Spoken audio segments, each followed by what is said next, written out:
Yo, what up? Datwon Thomas, editor-in-chief of Magazine, and right now you locked into We Talkin Magazine. I hope y'all checked out the interview. It was super dope. I love y'all. Keep supporting. One love.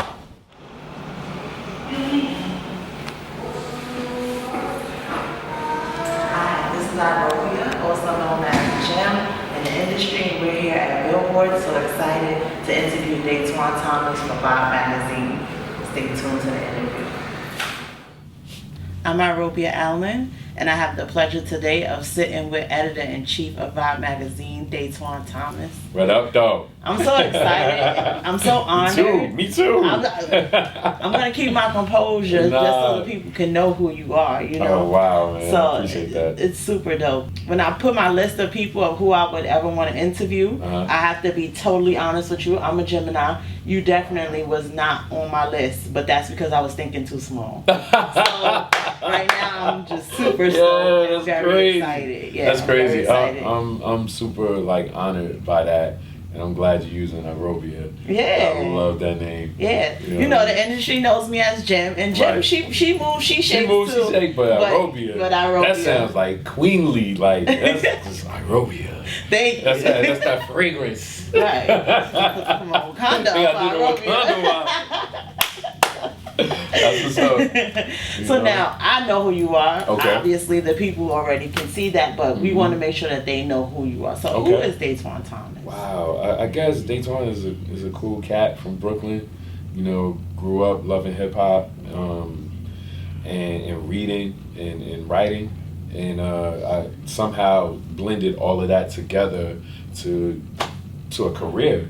And I would have never thought that I would be on this side of, I guess, like hip hop or entertainment. I was always thinking about either rapping, producing, dancing, managing. Like, it was always those things at first. And then when I was in high school, my English teacher was like, "Oh, you're pretty good at writing. You should think about that for a career." And I was like, "What?" Like, he was bugging. But I really started to dig it a lot more. And when I got into college, I started writing for the Baruch college paper called The Ticker. And then while I was at Baruch, I ended up getting an internship at Vibe. Like, I got it on my own. So it was so dope to be able to go after a dream of mine, because all I did was read The Source and Vibe and, you know, Write On and Word Up. Growing up, I had the posters everywhere.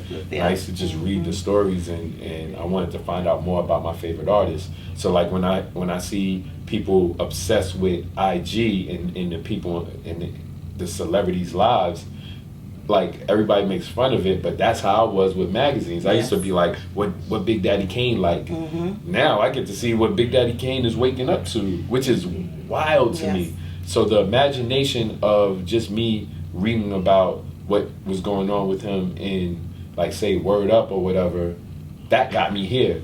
I can't imagine what a kid who's able to see their favorite artist all day, every day, where that is going to take a kid like me in those years. Because now you got it live. I had to wait. And I wasn't getting as much information and nuances and detail as they were, and that got me here. So that's always something that, like, I think about, like, what the next generation is going to be able to produce, as far as, like, people that cover our genre or entertainment in general, you know. But in a nutshell, that's me. Like, I've always been interested in the music, the actual music, not necessarily everybody's lives and all the drama behind it. I just love the music, you know, and that's what's got me here now. Do you think that there's too much sensory when it comes to being able to tap into artists? Wow, that's a great question. I think there's limits, and I think the limit now is how much the artist wants you to know. You know, so it's not necessarily what the people want to know. The people are only going to know what the artist gives them. You know, and a lot of the artists today feel as though they have to overshare because they got to do more than the next person or the next celebrity. And it's like, if they don't have, like, a rein on, I think they're addicted to it too. They're addicted to the adulation, and they're addicted to the attention, the instant gratification. If you're an artist, you want people to like what you do. You want them to like who you are. You want them to like your values. You know, there's some artists that act like they don't care, but they wouldn't be artists if they did. You know, to a degree. There's very few that don't care. You know, and they create out of creating, like probably Tyler, the Creator. He doesn't care what you think. He just knows that his shit is dope and you should check it.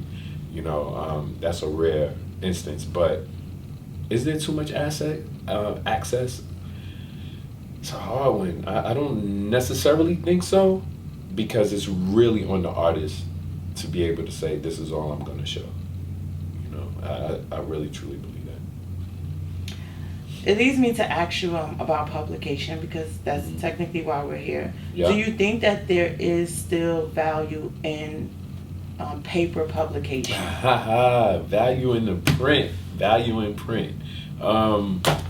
I would say yes, because I did this cover like 2 years ago. I would say yes, because you see the gem that I brought in here for No doubt. you know, No doubt. and I'm excited just to see you look through it. You know, so. It's like, you know, I came up in that era of print publications and getting my information from here.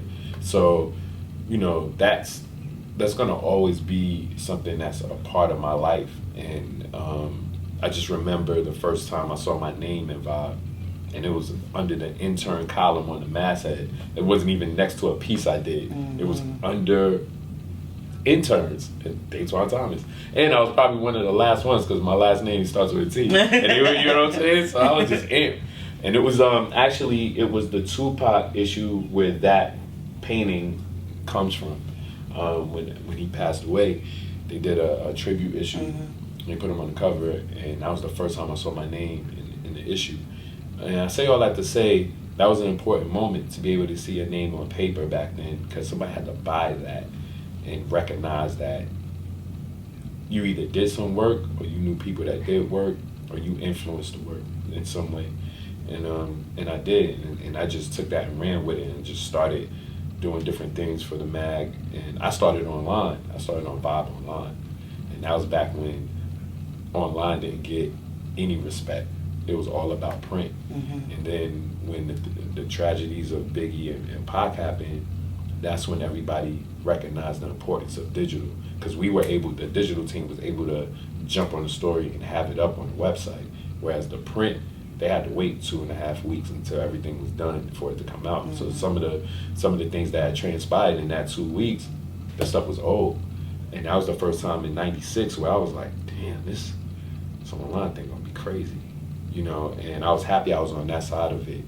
And now you see the roles have reversed. Like, you put something in here now, it's like, all right, cool, you know, but it's still important to have things documented. I always feel as though, this is just me being me, I always feel as though, like, what if the internet gets wiped away? That's just me. You see how crazy we go when the lights go out? The lights went out in Times Square, or like in New York, a couple of blocks the other week. That's serious, man. I mean, I see how crazy people go when they're scrolling and Instagram is not refreshing. And I see it later on, maybe like hours later, like I'm scrolling and I'm like, oh, there was a whole situation, and everybody, that's the trend of the time, like that you just could not access. That's crazy. It's crazy. That's crazy to be a couple of hours removed from getting an update. So I'm not saying that we got to do print in order to survive and get new info. I just think print is needed to document history in a different way. You know, that way that there's nothing lost, or there's nothing. What if they put a paywall against everything that you like to look at, and then the paywall, everybody's like, oh yeah, I'll just pay it. What if you can't? Yeah. What if they make it like how much a rollie costs? There's $30,000 a year for you to look at certain things in hip hop or whatever. They could do the same thing in print, but at least you have something that you could do yourself. Yes. You know what I'm saying? You could probably by then print yourself. And I think it's just important for us to have things documented in a certain kind of way. Now, to get back to your original question, is it the importance of it? It's important, but it's not necessarily necessary now, you know, because of digital. And it's not as necessary as it once was. I think there are kids now that are working within, you know, publication industry that never even check for magazines. You know, you got young 20-year-olds that look at it like, you printing something? I ain't reading that. They're not necessarily reading in that fashion. But I'm old school in that way. I still would love to see it. What advice do you have for someone that's aspiring to have a publication now? I would say, do what you want to do. That my inspiring words is, what's the medium by which you think your creation is going to hit people the best way? Is it going to hit people more so with digital? Is it going to hit people more so in print? Is it going to hit them in video? Is it going to hit them with audio? Is it going to hit them live? Are you going to do something live for people?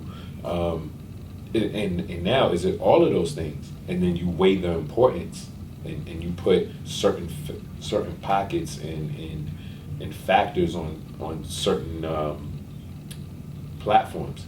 So you'll do something special for video that you don't do in the print. You do something special on audio that you don't do on digital. And I think that's one of the ways that you get like a well-rounded brand.